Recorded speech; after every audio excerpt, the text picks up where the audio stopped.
Oh, He's very good at what he weird. does. Yes, he is. But it's like you say, why? Yeah. Why in August? I mean, Yeah, around I don't Halloween, it'd be yeah. perfect, Sure. So, now opening in limited release, and I saw a television commercial for this the other day. Yes. It is Taking Woodstock. Which looks very entertaining. It does. It's not a movie, I don't want to say about Woodstock. It's not But like it a is. documentary or Right. whatever. But it's about a man working at his parents' motel in the Catskills who inadvertently sets in motion the generation-defining concert in the summer of '69. Now, the part I saw has Eugene Levy in it, who is from American The Pie. dad from American Pie. And all of that. You'd recognize him. And it's a little clip where he's talking with this boy who, is working at the hotel. And he says something to the effect that, you want to hold a little concert out back here? Yeah, it's all accidental. Yeah, the I way don't it got see a so problem huge. with that. Right, exactly. And know- isn't that what the kid thinks it is? Yeah. I mean, It's it just all gonna turns, be- it just snowballs. Yeah. So Now it is rated R. Gee, nudity and drug use and language at Woodstock. in a Woodstock movie? Can't believe it. But again, that opens in selected theaters, which means... Not here.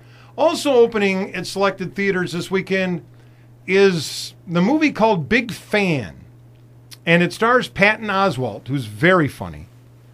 And it's about a guy who is a huge New York Giants fan. Okay. I mean, he lives, breathes, eats, sleeps New York Giants football. Okay. He's one of those guys that would, you paint your face going to the game and you have Right. the tailgate 3 days beforehand, the whole shebang.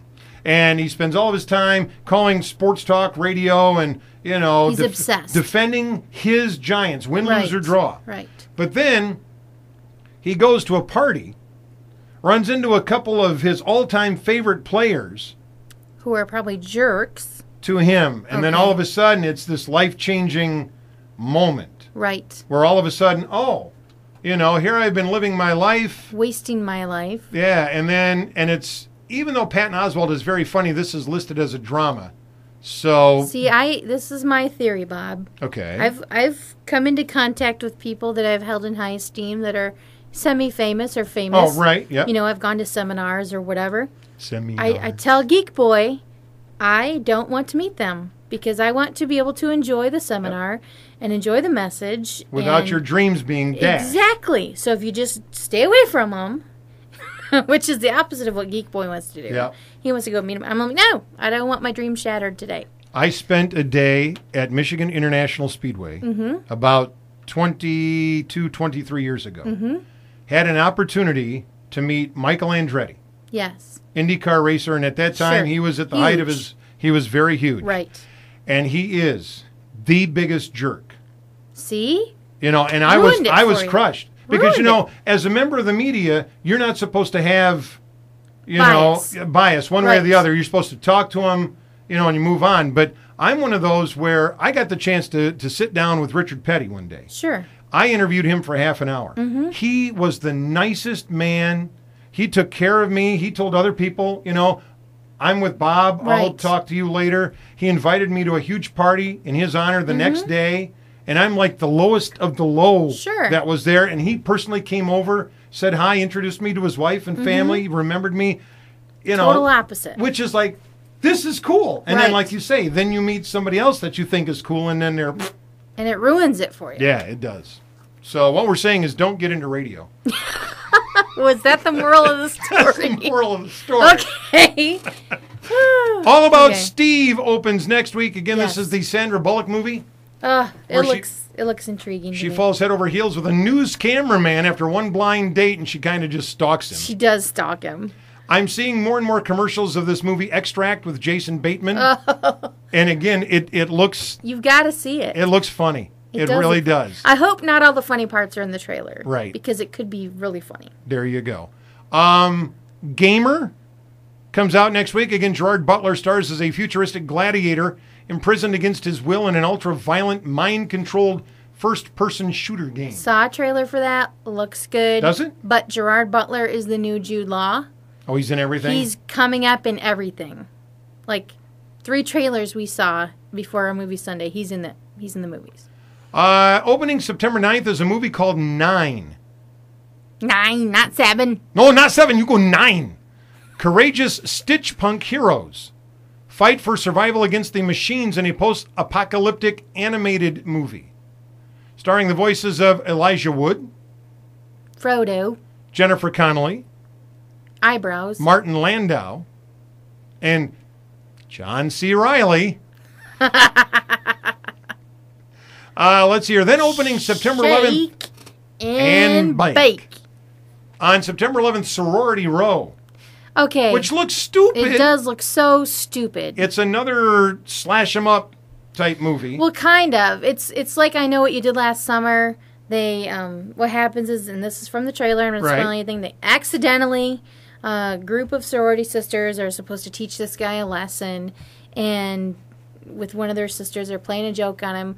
Well, the girl that's involved accidentally dies, but they did kill her, but it is an accident. And so the whole movie, they're getting these messages on their phones with pictures of the weapon that was used and everything. And, it's like I Know What You Did Last Summer. With half-naked sorority girls. Of course, that they have to be. But it does look so stupid. It does. Also opening next week is a movie called Whiteout with Kate Beckinsale. And this one looks, drama, not really freaky, but suspense type movie. She stars as a U.S. Marshal assigned to Antarctica. So she cheesed somebody off. Because you don't get assigned to Antarctica without, cheesing somebody off. Right. She is to investigate a murder and is drawn into a shocking mystery. Ooh. Yeah, a lot of that. So Tom Skerritt's in this movie? Oh, he hasn't been in anything in a long time. No. So rated R for grisly images. Ooh. Brief, strong language. Brief, strong language. Which they had a lot of that strong language in the movie Super Troopers. And some nudity. Not a lot, but some. Yeah. Oh, speaking of movies. Mm-hmm. Which, that's what we're doing. I forgot. I also had another choice. Mm-hmm. I had my niece down. Right. For a day. And she brought a movie with her to watch that she wanted Uncle Bob to watch. But I was at work, but she'd leave it at the house. Right. That same day, we had a couple of movies delivered to the house. Mm-hmm. One of them, Brokeback Mountain. Okay. You haven't seen that yet? No, I have not. Who cued that one? The missus. Okay. She wanted to see it. So here were my choices when I got home last week. I could watch Brokeback Mountain. Right. Or Hannah Montana. Best of both worlds. Best of both worlds. I would have chosen Hannah. I did. Can't go wrong. Yes, you can. No. Yes. Miley. It was mind-numbing. Did you finish it? Yes. Oh, Bob. But did I pay attention? No, because there were some parts that just didn't make any sense. Did you watch it? Because you weren't watching it. Did you see it? I didn't see it Okay. yet. Right in the middle of this movie, okay? And basically what it's about is it's about Miley Cyrus, who, plays Hannah Montana. And she goes back to Tennessee or Kentucky or the outback of Australia, somewhere where she grew up. Those are all connected. Because her daddy, Billy Ray Break Your Heart Cyrus, wants her to get back to the real world because she's getting too Hannah Montana-ish. Okay. And so she's back on the farm and she's reliving how life used to be before she got all famous as Hannah Montana. But all of a sudden, in the middle of this, they go to this scene where these two boys are sort of like, Steve, what's his name used to be, the crikey guy, Irwin? Or Steve Irwin, thank you. And they're at this animal, at the zoo, but this animal rescue place where they're doing a thing with ostriches. And then, bam, it's back to Hannah Montana. And it's like, what the hell? That did, so I look at the kid, I think. Saying, what's going on? And he's like, oh. And I look at the wife and she's like, oh. And they never went back to it. They never, it just was there. It's the best of both worlds. That's all you need to know.